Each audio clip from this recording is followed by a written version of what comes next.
Tikufiaba chuqajan tape. Talashchak ushka. Tikufiaba chuqajan tape. Talashchak ush.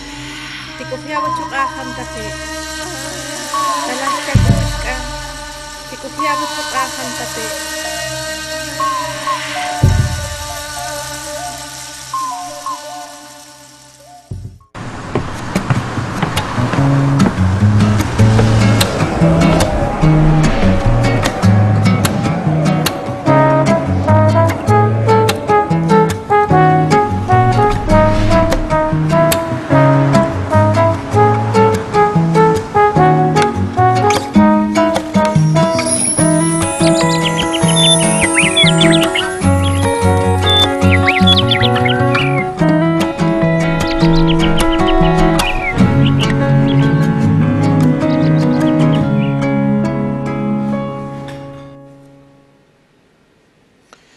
Bienvenidos de nuevo a Espacio Público. Para mí es un verdadero gusto y un honor poder servir desde la Academia de Lenguas Mayas a través de TV Maya y en una coordinación y una alianza estratégica con el organismo NALED para poder desarrollar Espacio Público.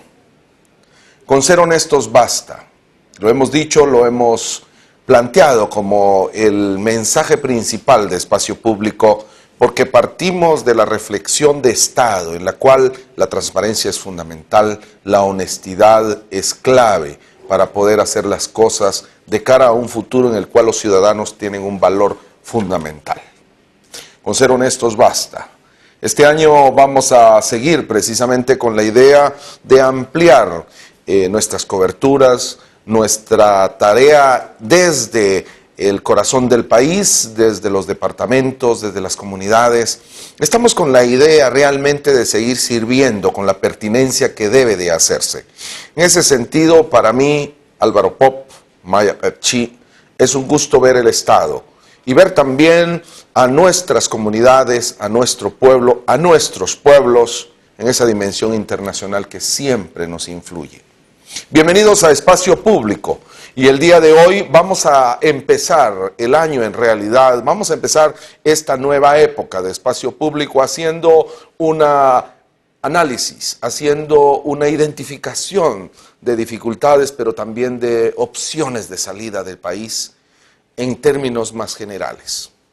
Guatemala está viviendo un momento muy particular desde las decisiones que se toman en el Ejecutivo, desde lo que está sucediendo en la representación máxima de la nación, que es el Congreso de la República, desde la Administración de Justicia, y para eso, para mí, es un honor y un gusto darle la bienvenida al licenciado Cristian Castillo, que ha sido un actor importante en los últimos años, tanto en la acción ciudadana, en representación de la Universidad de San Carlos de Guatemala, como jefe también de la División Sociopolítica del Instituto de Problemas Nacionales de la Universidad de San Carlos, es docente universitario, es un gran activista y es un analista político, que es lo que de alguna manera nos tiene el día de hoy aquí.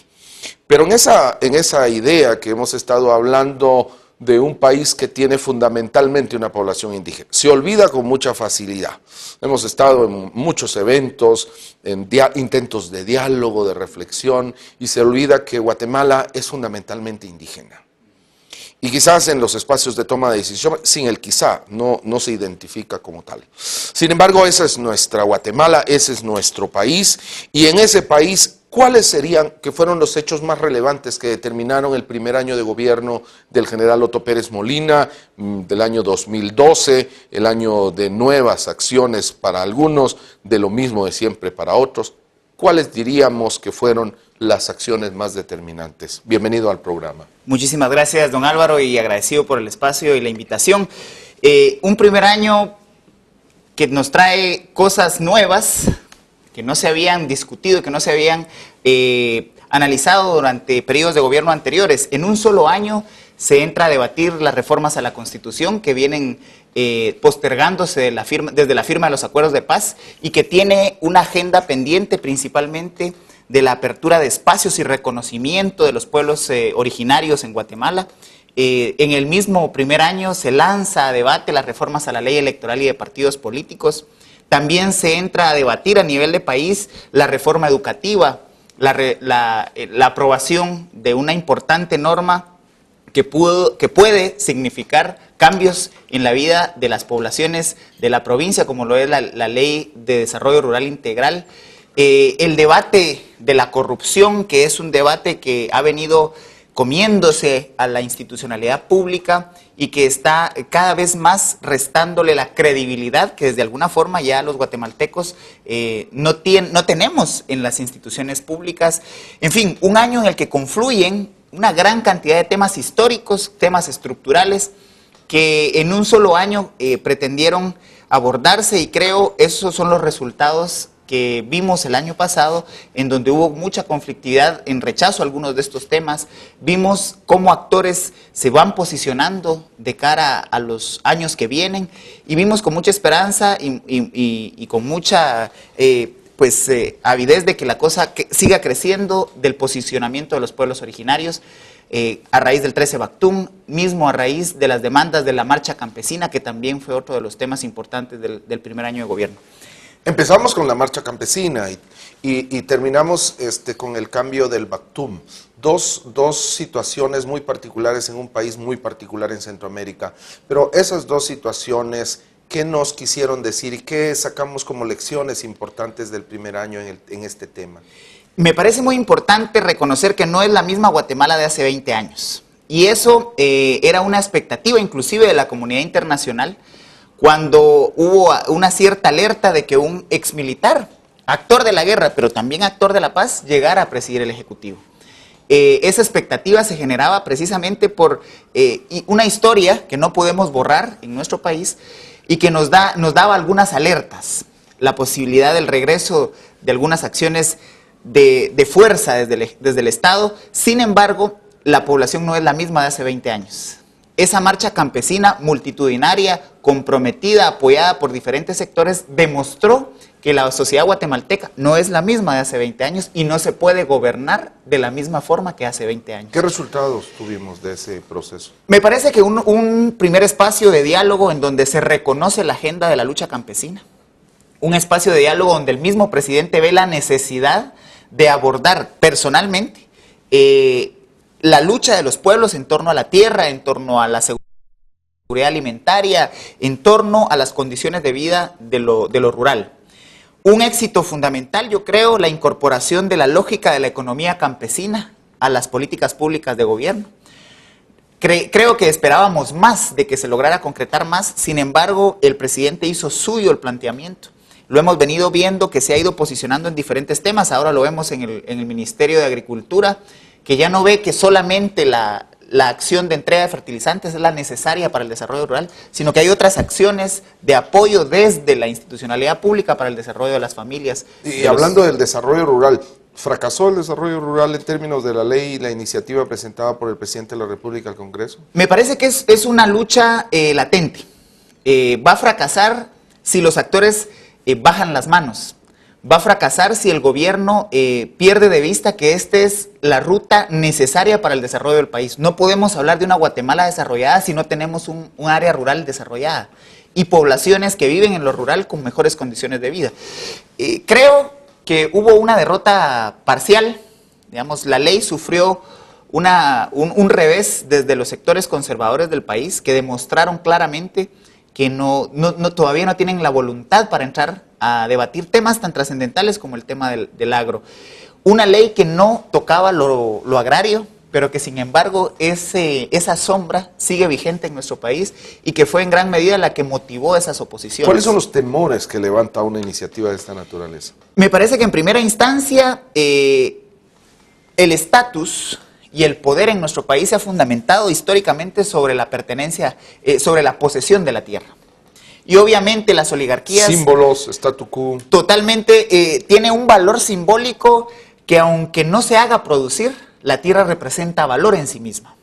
Obviamente cualquier amenaza o cualquier identificación de una posible ruptura de la propiedad sobre la tierra, esa propiedad histórica que adhieren o que levantan, me parece que es lo que los moviliza como sector unificado, porque el sector empresarial en este país, lo que nos ha demostrado en este primer año de gobierno también es que no está unificado. Y ese es un punto que tenemos que darle seguimiento, no unificación de ciertos sectores, pero también nuevos escenarios. Estamos en espacio público, nuestro primer momento en el año 2013, el nuevo Bactum está presente y para nosotros es un gusto tener este papel de servicio. Felicitamos también a nuestras nuevas autoridades en la Academia de Lenguas Mayas que han tomado posesión a finales del año pasado y lo cual nos da también nuevos procesos, nuevas dinámicas y nuevas expectativas. Volvemos después de estos mensajes.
Estamos en el nuevo Bactum Maya.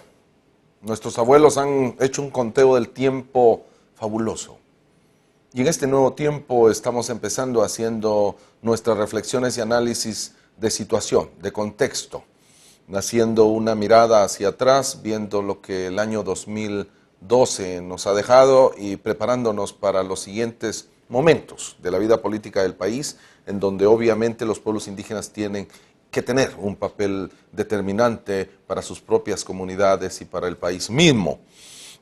Hemos visto, licenciado, las características del año 2013, un nuevo gobierno y con todos los temores con lo que se inició, pero luego también lo que se lanzó en términos de debate, mucha iniciativa, ¿verdad? Hay mucha cosa en construcción. El país pareciera que está en un momento, el gobierno anterior, yo diría más allá de 2 gobiernos, en dinámicas de construcción, construyendo, metiendo a debate, metiendo a búsqueda de consensos en el Congreso, pero es una dinámica que como que no termina y se refleja sobre todo en el Congreso de la República. Si tuviéramos que hacer una panorámica del Congreso, ¿qué características tiene este Congreso que está empezando el año 2013?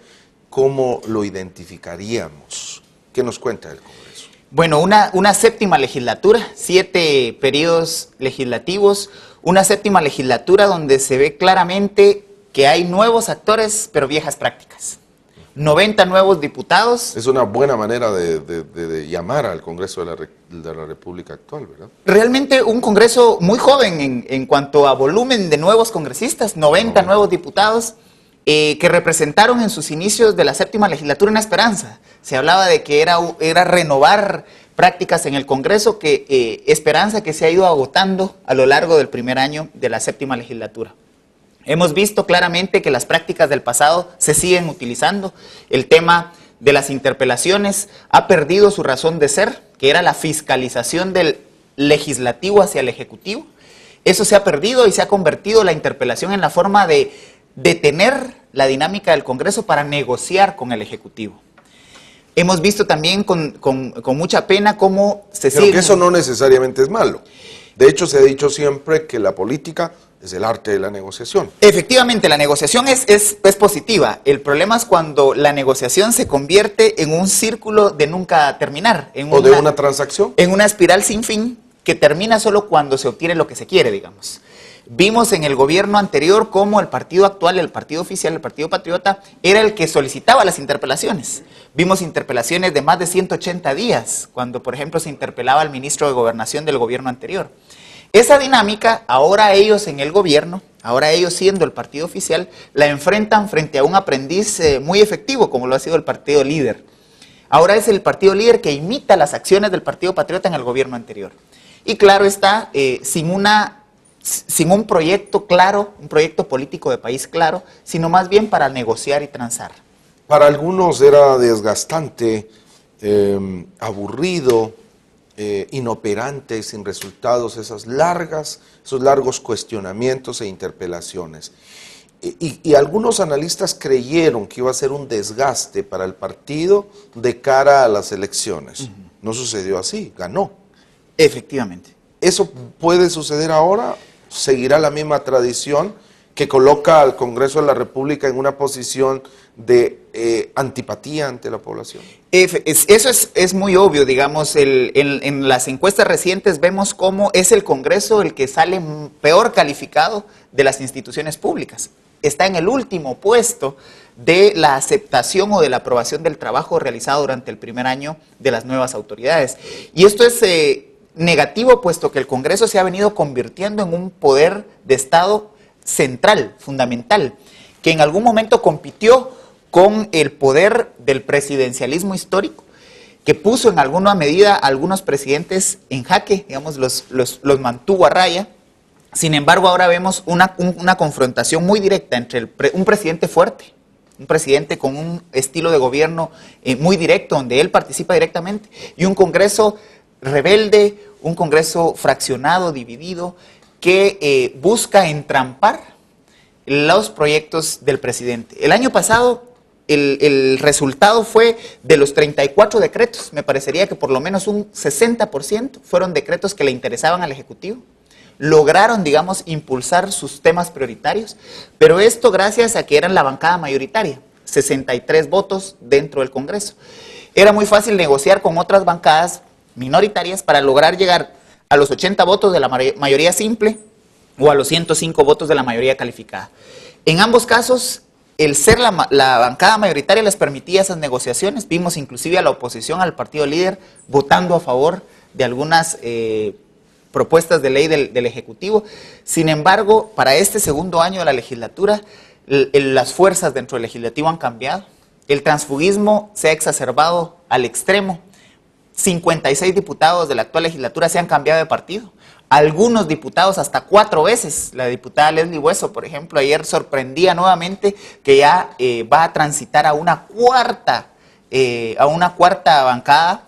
Y esto al final lo que hace es cambiar la correlación de fuerzas dentro del Congreso de la República. El diputado más joven del Congreso, que igual lleva 3 cambios. Que desgraciadamente, digamos, se convierte en una de las esperanzas fallidas.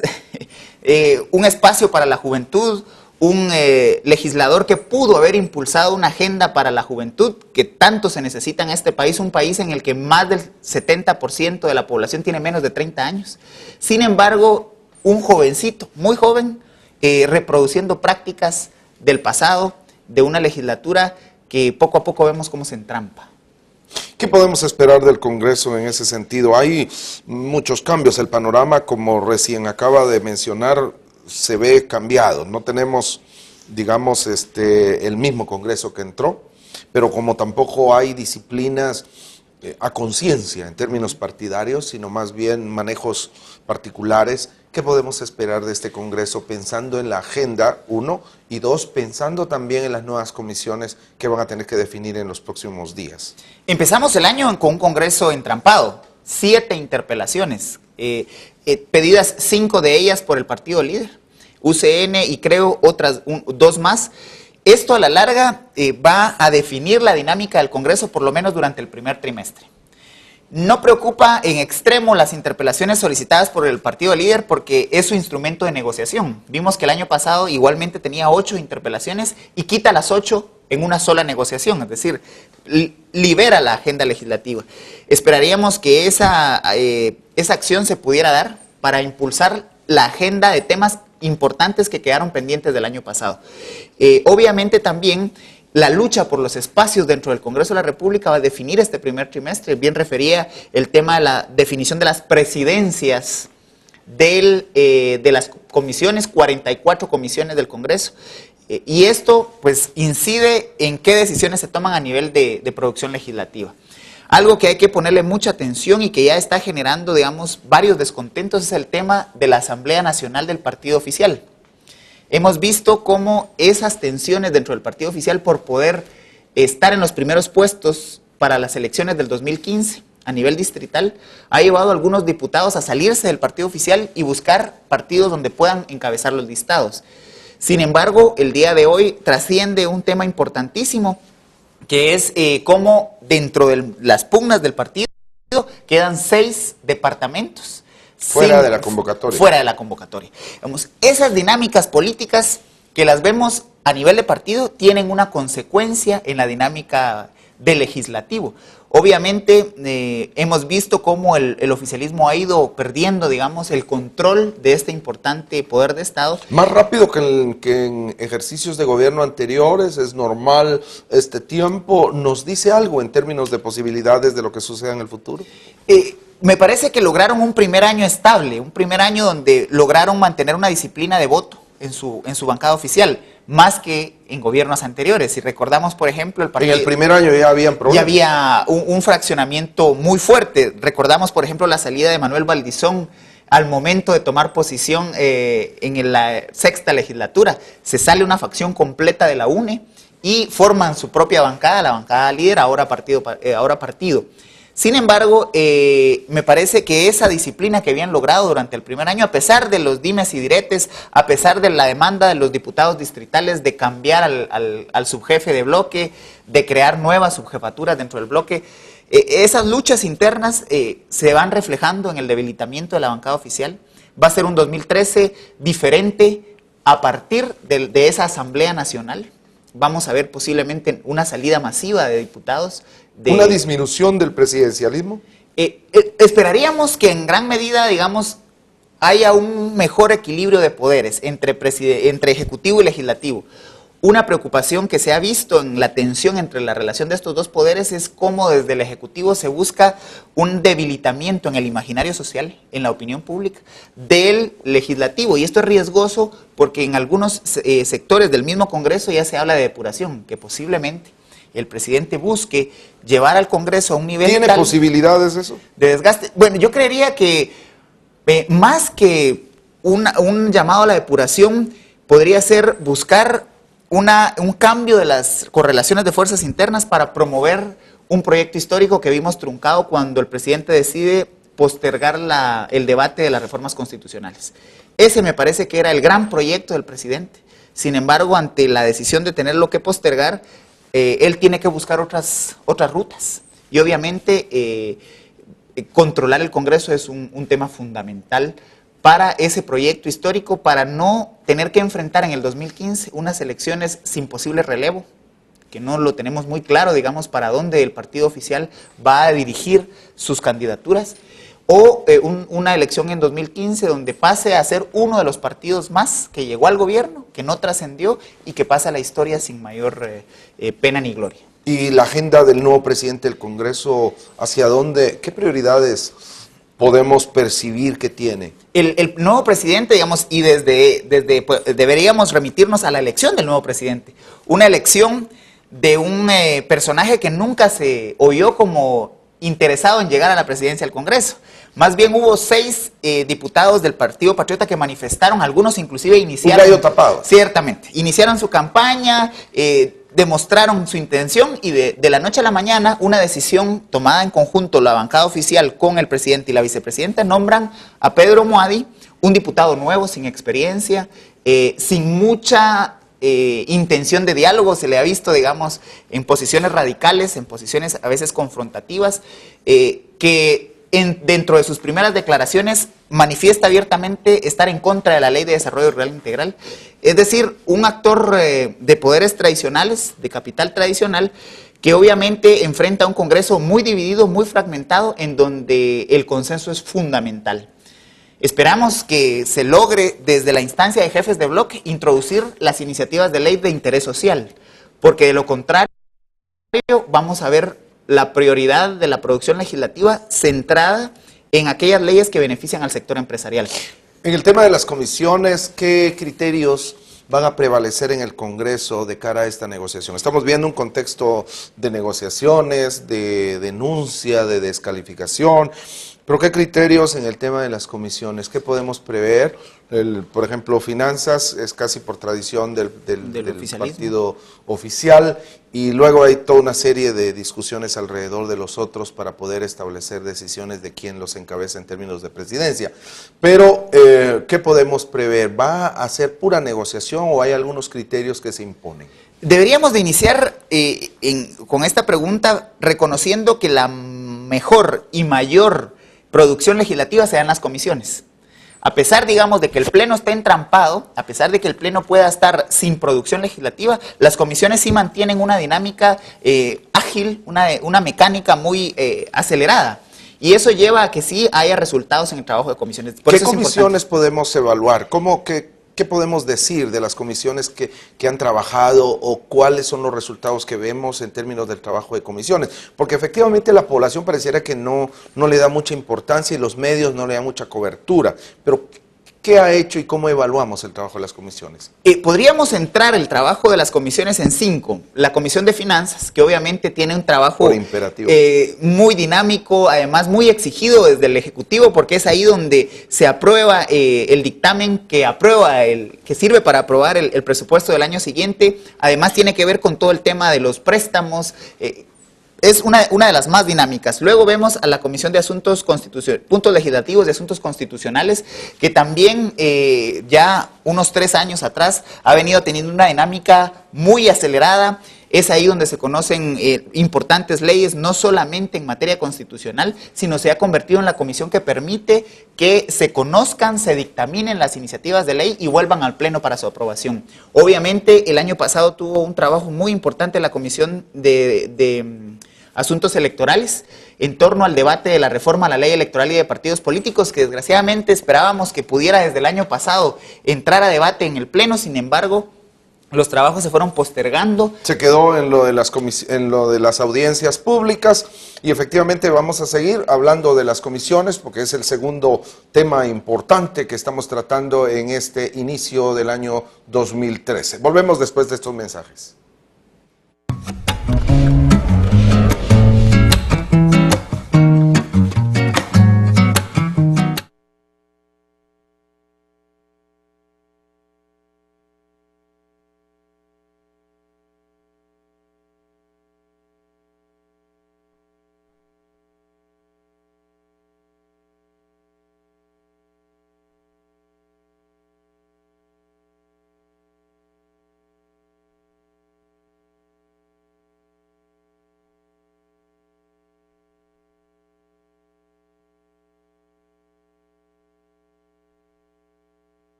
Estamos en Espacio Público hablando de lo que nos espera en el 2013, pero reconociendo de que para poder hacerlo es determinante conocer qué sucedió en el año anterior, en este momento bisagra, en este momento de cambio, en este espacio que nos da el chance de ver hacia atrás pensando y proyectando el futuro.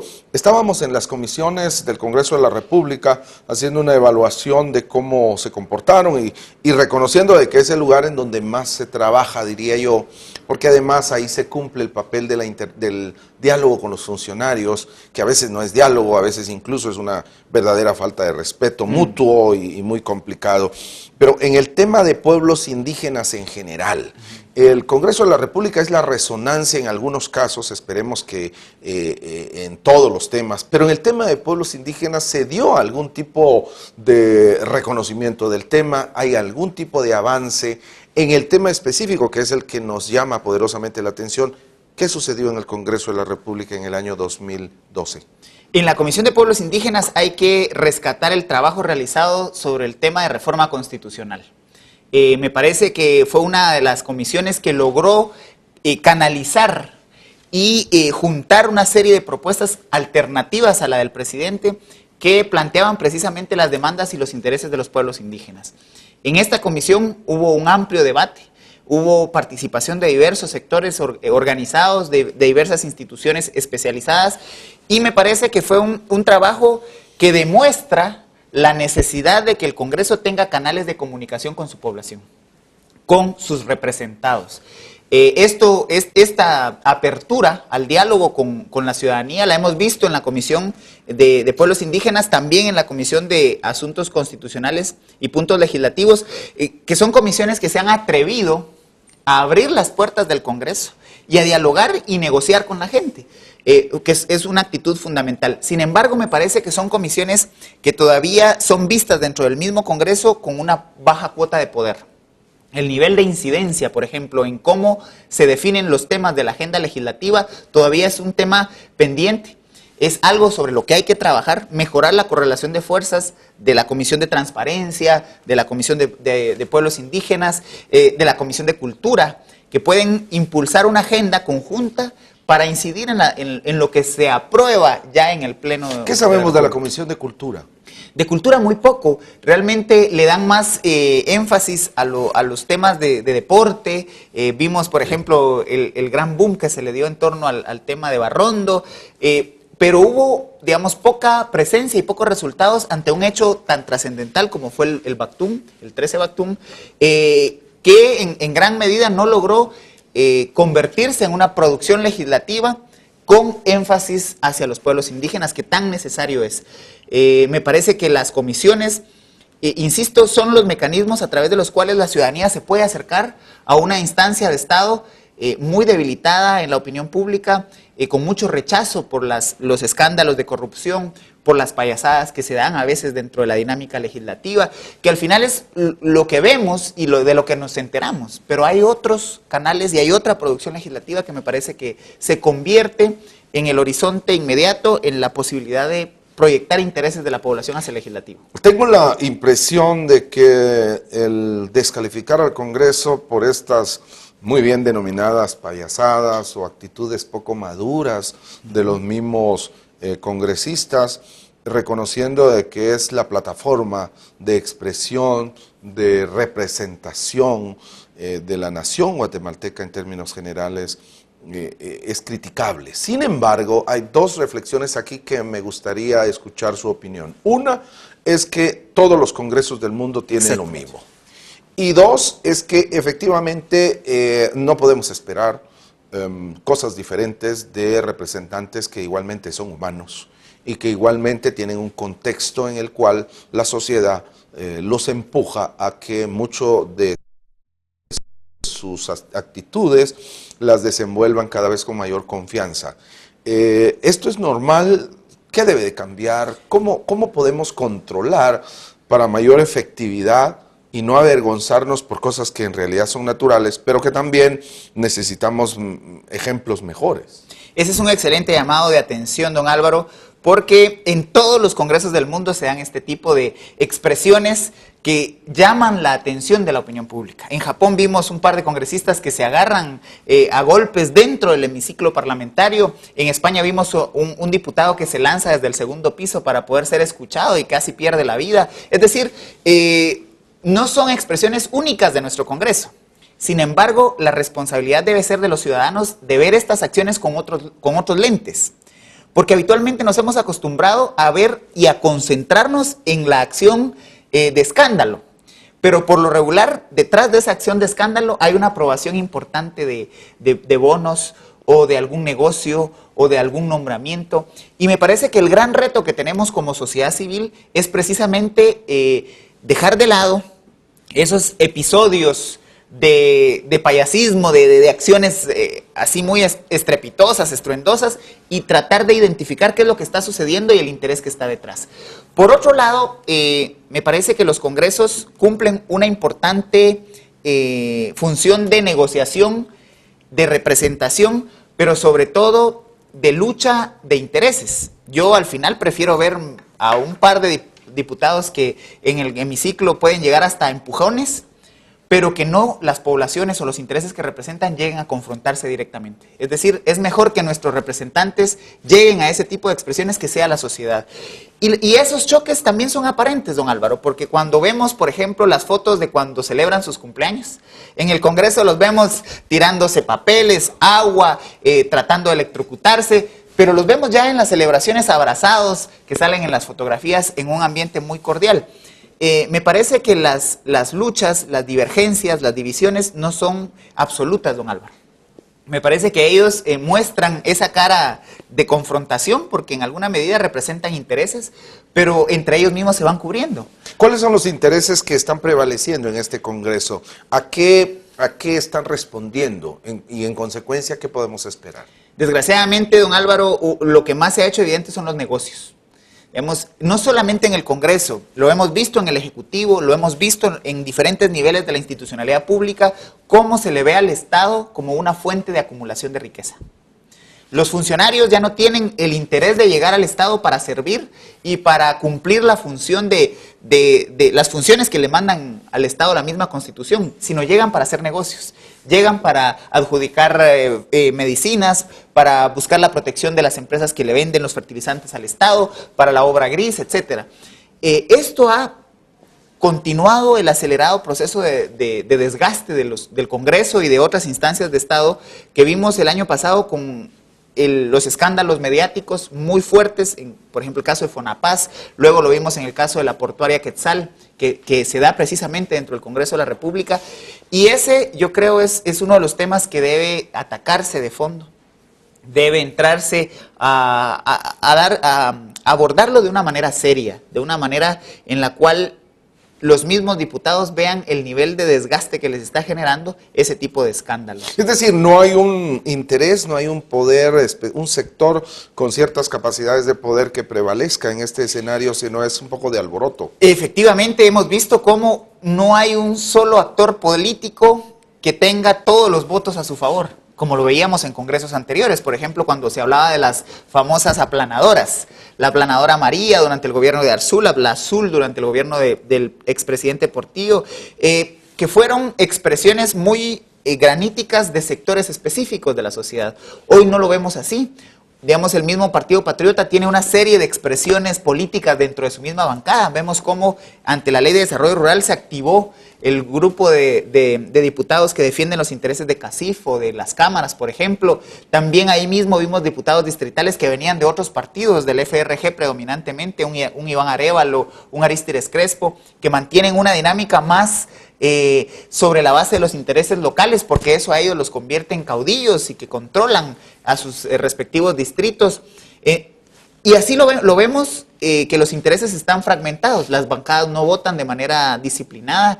Hoy la bancada todos vota a favor del Partido Patriota, mañana vota en contra. Lo mismo le pasó a Creo, que en algún momento de la legislatura se le denominó que era un apéndice, un pequeño pedacito del Partido Patriota que tenía otros colores y otro nombre, pero que al final respondía a las directrices del presidente.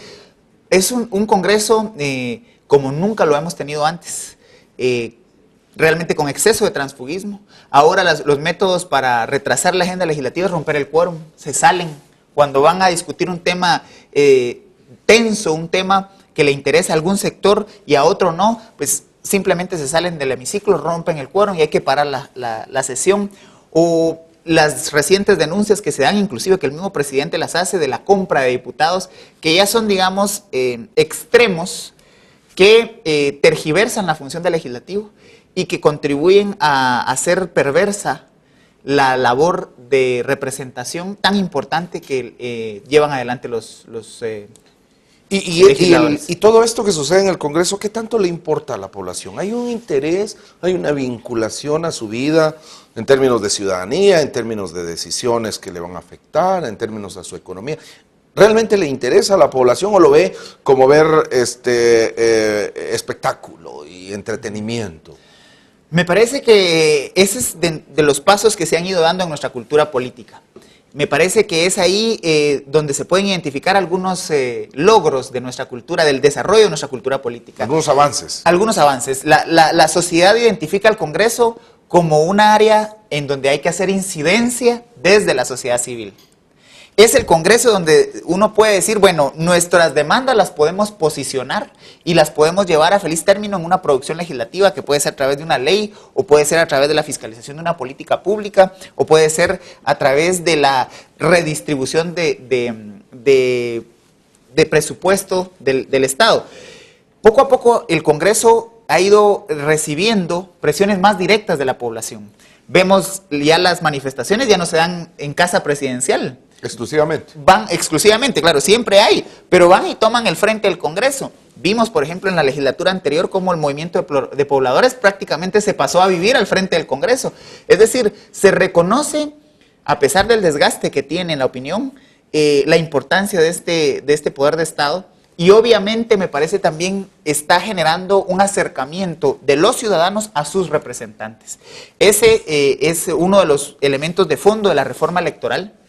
¿Cómo logramos que el diputado no responda al que lo financió, no responda a las empresas a las cuales él busca que se le adjudiquen obras, o que no responda al presidente porque es de la bancada oficial, sino responda a la gente que lo eligió ahí en la comunidad y que votó por él y que confió en él? Ese me parece... Las poblaciones de su distrito. De su distrito. Y en los últimos 3 minutos de este bloque quisiera una valoración, un análisis rápido de los diputados y diputadas indígenas que están en el Congreso de la República. 19 más, 19 menos, no tenemos el dato exacto, pero ellos... ¿qué hicieron? ¿Cómo lo vemos desde esta perspectiva nacional, más allá de lo que obviamente tienen que cumplir con sus llegadas al Congreso de la República? ¿Hay alguna nota que nos llame la atención y que nos permita hacer una valoración del trabajo individual, pero que luego en términos generales en la temática de pueblos indígenas? Me parece que hay extremos en el desempeño de este primer año de la legislatura séptima. Hay muy buenos liderazgos indígenas dentro del Congreso de la República, los vimos muy activos. Por ejemplo, el diputado que representa la Comisión de Trabajo de Transparencia, se le vio muy activo, realmente posicionado, impulsando debates, trabajando en el interior, realmente con mucho compromiso de la defensa de los derechos de los pueblos indígenas. Pero después vimos también diputados indígenas encabezando los escándalos. Diputados que se pasan de una a otra bancada porque hay denuncias de que fueron comprados por la bancada a la que se pasan.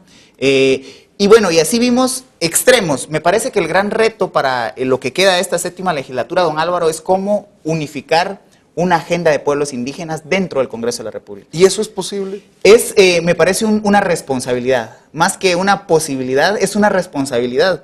Porque representan a la mayoría de la población de nuestro país, siendo minoría dentro del Congreso de la República.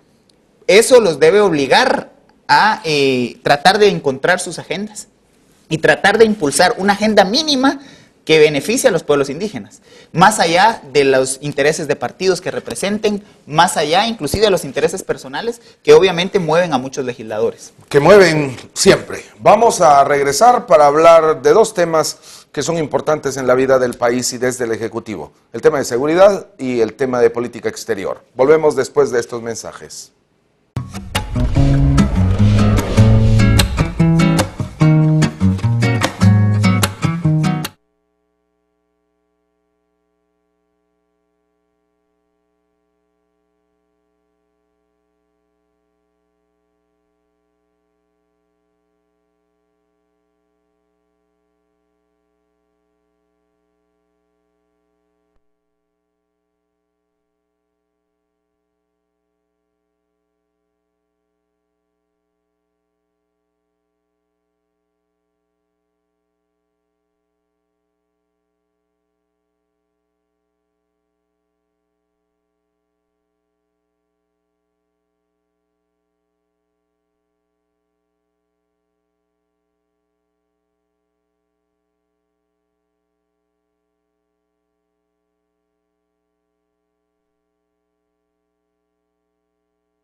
Bienvenidos de nuevo a Espacio Público. Estamos haciendo la reflexión que intenta ser estratégica y estoy seguro que nos va a ayudar muchísimo a hacer una evaluación 2012 y pensar con mayores posibilidades de realismo el año 2013. Hemos hablado del Congreso de la República, hemos hablado de lo que sucedió en términos generales desde el Ejecutivo y vamos a terminar este programa y este último bloque hablando precisamente de varios temas que de alguna manera se entienden desde lo que hemos dicho anteriormente.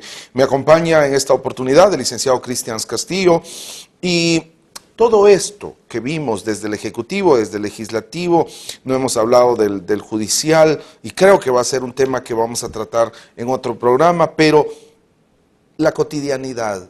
¿Cómo vive la gente? ¿En qué afectó o no un nuevo gobierno? ¿No lo afectó en nada? ¿Cómo está desde la canasta básica o su realidad ahora que hay un nuevo momento escolar? Ya se pasaron las inscripciones, compraron los útiles.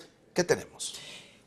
Llama la atención, don Álvaro, que persisten dos preocupaciones en la sociedad guatemalteca: la seguridad y el ingreso, es decir, las condiciones de vida a partir de lo que puedo comprar con lo que gano.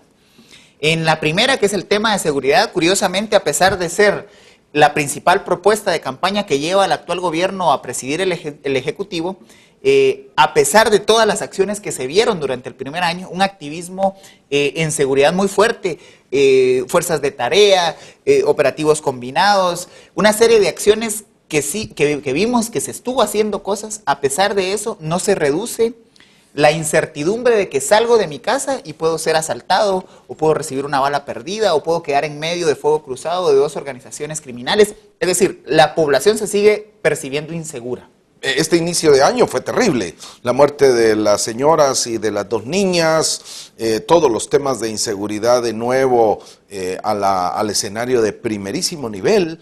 ¿Qué significa? ¿Se avanzó? ¿No se avanzó? ¿Esto está desbordado? Me parece que hay que también hacer un análisis histórico, don Álvaro, porque si recordamos, el bombazo de hace 2 años fue también en enero.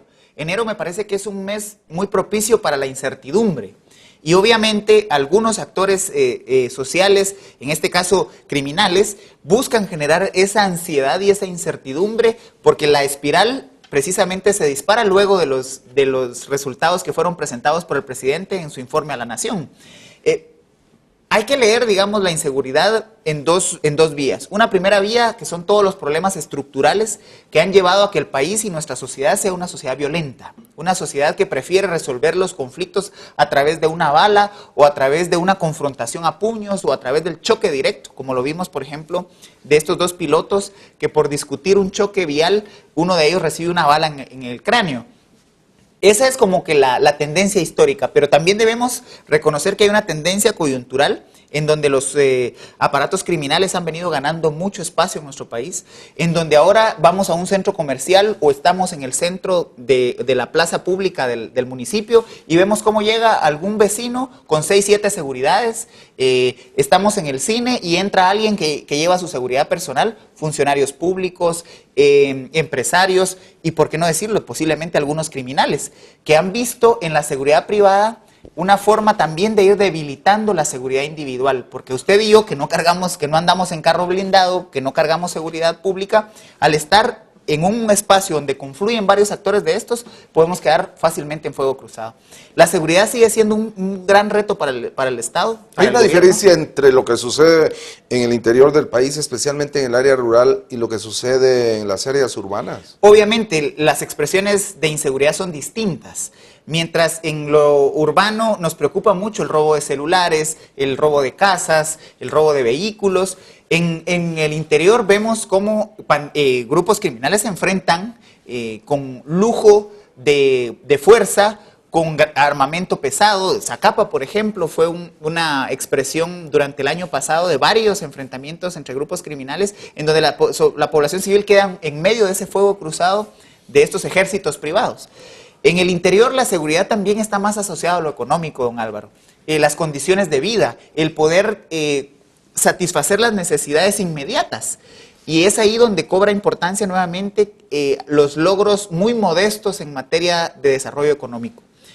Cerramos el año con la persecución y muerte de la fiscal de Chiquimula viniendo de un hotel, una cosa así en Huehuetenango. Que no fue, digamos, la única fiscal del Ministerio Público asesinada. Recordamos, por ejemplo, en el gobierno anterior el famoso caso Stonlinsky en Alta Verapaz, que fue descuartizado. Digamos, una serie de ataques directos a operadores de justicia vinculados a investigaciones en contra de intereses criminales. Eso, digamos, genera un ambiente de inseguridad también en lo rural, en los espacios locales en donde operan a veces bandas criminales, no solo de narcotráfico, hay tráfico de todo tipo, por ejemplo, en toda la zona fronteriza con México. Vimos el año pasado cómo se captura una serie de policías y son intercambiados por líderes de una empresa que vende energía eléctrica en San Marcos. Igualmente hubo otro caso en donde se busca canjear policías nacionales civiles capturados, cambiarlos por un camión de huevos que venía de contrabando. ¿Cómo crece el contrabando de la gasolina, por ejemplo? ¿Tenemos esperanza en la reforma policial? Ese es uno de los temas donde me parece el Ejecutivo debe puntualizar y buscar mejores resultados. Un primer año con logros que no nos enteramos, una comisionada... Que probablemente sí tienen, pero que no sabemos. Pero que no fueron comunicados. Entonces, una comisionada que tiene experiencia, que conoce el tema, pero que no informó a la ciudadanía. Entonces, pareciera que avanzó poco el tema de la reforma policial tan necesaria y urgente, y que no debe ser solamente en materia de uniformes, debe ir más allá. El ejército en las calles, ese tema, un papel reiterativo en los últimos 3 gobiernos, desde Alfonso Portillo hemos tenido al ejército precisamente cumpliendo tareas de seguridad. Me parece que hay que diferenciar cuáles son las funciones que cumple en las calles el ejército, porque si el ejército cumple funciones dirigidas a, por ejemplo, recuperar los territorios, eso es fundamental. El Estado ha ido perdiendo el control de los territorios. Es necesario recuperar ese control. Pero el gobierno actual vimos que utilizó mucho el ejército para controlar la expresión social, y principalmente la expresión social de resistencia y de protesta. Esto obviamente llevó en algún momento a que el mismo presidente emitiera un acuerdo gubernativo para sacar al ejército de las acciones de control social, principalmente en materia de control de la protesta social. Totonicapán. Totonicapán es un punto de inflexión. Vimos un gobierno antes y un gobierno después de Totonicapán, y es un hecho que debemos lamentar, pero es un hecho que obligó al presidente a darse cuenta, obviamente, que, digamos, los pueblos originarios están luchando por el recuperar el dominio y el control de su territorio, y eso es fundamental. Política exterior, la última noticia, precisamente tenemos nuevo canciller. ¿Qué significa, qué nos trae y cuál es el mensaje? Bueno, nuestro presidente ha tenido mucha actividad internacional. Todo el año pasado lo vimos en todos los foros, Naciones Unidas, las reuniones iberoamericanas de presidentes, la reunión de la OEA, es decir, una agenda internacional muy activa, sobre todo a partir del planteamiento de la despenalización de las drogas. Sin embargo, me parece que hay que redirigir el barco hacia 2 temas que me parece están ahora en la prioridad del presidente a nivel internacional. Uno, la agenda migratoria. Es fundamental que el gobierno pueda impulsar acciones de incidencia en el gobierno norteamericano que le permitan, pues, llegar a concretar el TPS. ¿Realmente tiene futuro el TPS? Es algo incierto, en la medida que es una decisión del gobierno norteamericano, y específicamente la última palabra la Pero tendrá los el presidente. antecedentes no nos están diciendo de que el gobierno de Estados Unidos no da TPS en las condiciones en las cuales, por ejemplo, países como Guatemala están. Ahí la contradicción del mismo presidente norteamericano es: ya todos los otros países centroamericanos gozan del privilegio. ¿Por qué no Guatemala? Es decir, ha sido un error de negociación de los gobiernos guatemaltecos, porque no es un tema solamente de este gobierno, viene de intentos de gobiernos anteriores. Es encontrar el punto en el cual el mismo gobierno norteamericano reconozca que es una ayuda que el país necesita, y que en gran medida sostiene la economía nacional. El tema de las remesas es fundamental y es una gran amenaza a las deportaciones. Es verdaderamente difícil, pero vamos a pedir el milagro. En un minuto, ¿qué esperamos para los próximos tiempos? Esperaríamos un gobierno y un Estado comprometido con los intereses de la ciudadanía, un Estado que pueda luchar contra la corrupción que se lo come a grandes mordiscos, un Estado que reconozca que no hay una sola cultura en el país, que hay múltiples culturas, que somos multiculturales, un Estado que se atreva a escuchar las demandas de su sociedad y un Estado que aprenda a dialogar. Ese, yo creo, es uno de los grandes retos para este 2013. Muchos retos en realidad y retos históricos, verdaderamente estructurales, pero el país avanza y vamos a avanzar más si realmente desarrollamos nuestro ejercicio de ciudadanía, especialmente desde las comunidades, con esa comprensión de ser un país multicultural, pero con el sueño de una ciudadanía común. Muchas gracias a todos por volver a vernos. Esperamos que este año sea de nuevas ideas, de nuevas actividades, y Espacio Público quiere ser eso, un espacio de la gente, listos para escuchar, proponer y sobre todo para aportar a un país diferente, mucho mejor. Con ser honestos basta. Nos vemos en el próximo programa.